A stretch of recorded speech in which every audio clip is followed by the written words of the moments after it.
بسم اللہ الرحمن الرحیم۔ ناظرین السلام علیکم ورحمۃ اللہ وبرکاتہ۔ آج ہم اس ویڈیو میں بتائیں گے حضرت خالد بن ولید رضی اللہ تعالی عنہ کے اسلام لانے کا قصہ۔ اس کے حوالے سے ہمارے پاس ویڈیو ہے۔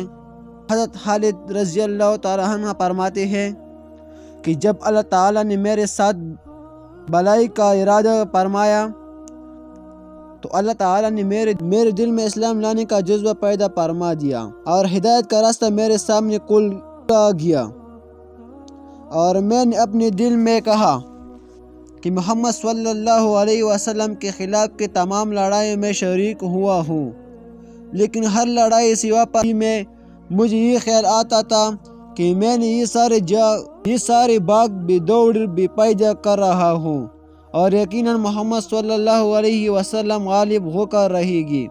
جب حضور صلی اللہ علیہ وسلم حدیبیہ کے لیے روانہ ہوئی تو میں مشرکوں کے سواریوں کا ایک دستہ لے کر نکلا۔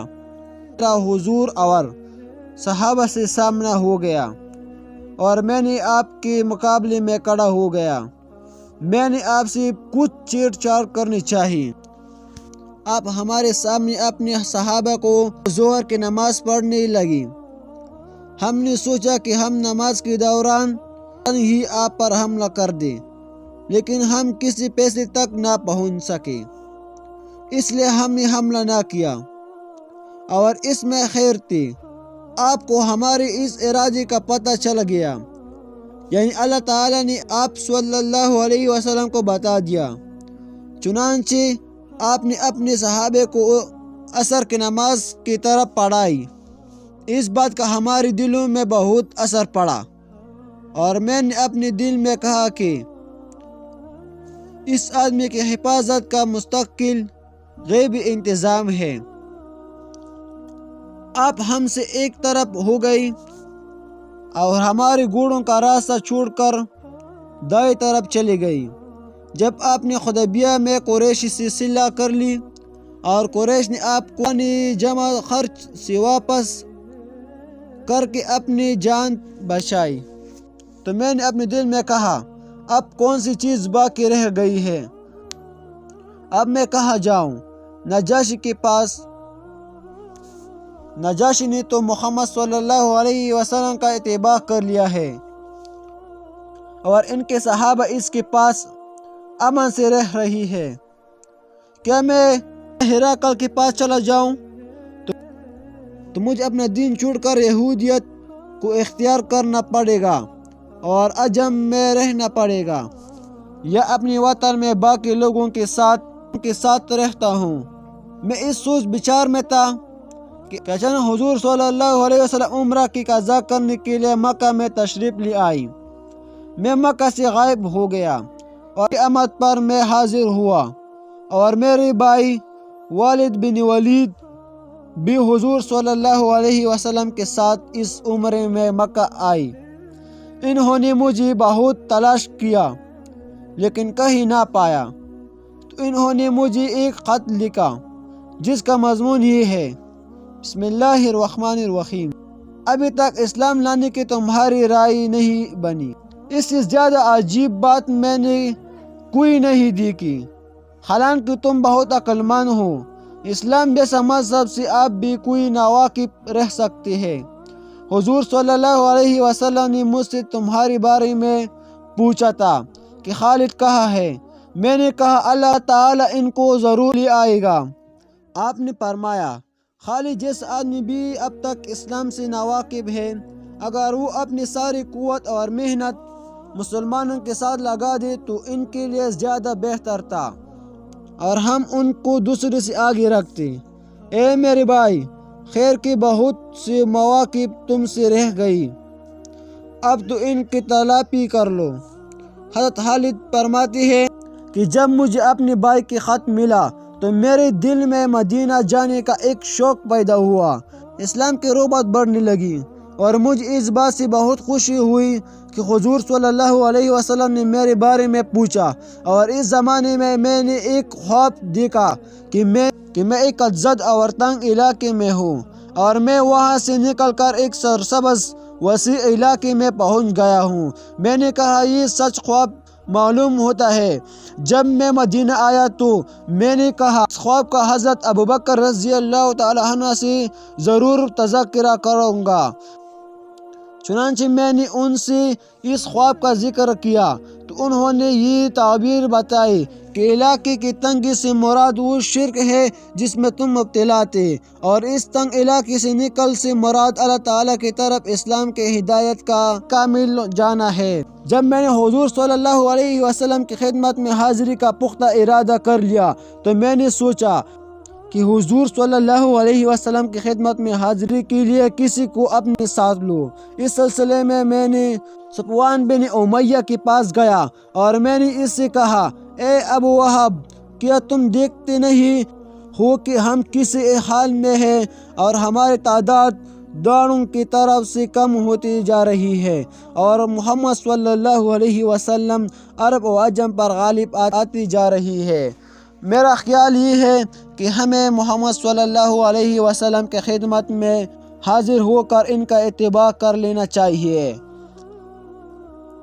کیونکہ محمد صلی اللہ علیہ وسلم کی عزت ہماری عزت ہے۔ لیکن صفوان نے سختی سے انکار کر دیا اور کہا کہ میرے علاوہ اور کوئی نہ بچا تو میں بھی ان کا اتباع ہرگزر نہیں کروں گا۔ میں اسے چھوڑ کر چلا اور میں نے کہا، اس آدمی کی بھائی اور والد کو بدر میں قتل کیا گیا تھا، اس لیے یہ نہیں مان رہی ہے۔ پھر میری اکرام بن ابی جہل سے ملاقات ہوئی۔ میں نے ان سے وہی بات کی جو صفوان بن امیہ سے کی تھی۔ انہوں نے صفوان بن امیہ جیسا جواب دیا۔ میں نے اس سے کہا، میری اس بات کو چھپا کے رکھنا۔ اس نے کہا، اچھا، کسی کو نہیں بتاؤں گا۔ پھر میں اپنے گھر گیا اور اپنی سواری کو تیار کروایا۔ میں اس کو لے کر چل پڑا تو راستے میں میرے عثمان بن طلحہ سے ملاقات ہوئی۔ میں نے کہا، یہ میرا دوست ہے، لاؤ اس سے بھی اپنی بات کر کے دیکھو۔ پھر مجھے خیال آیا کہ اس کے آباء و اجداد بھی مسلمانوں کے ہاتھ میں قتل ہو چکے ہیں، تو ان سے ذکر کرنے کا مناسب نہ سمجھا۔ پھر میں نے کہا، ان سے ذکر کرنے میں کیا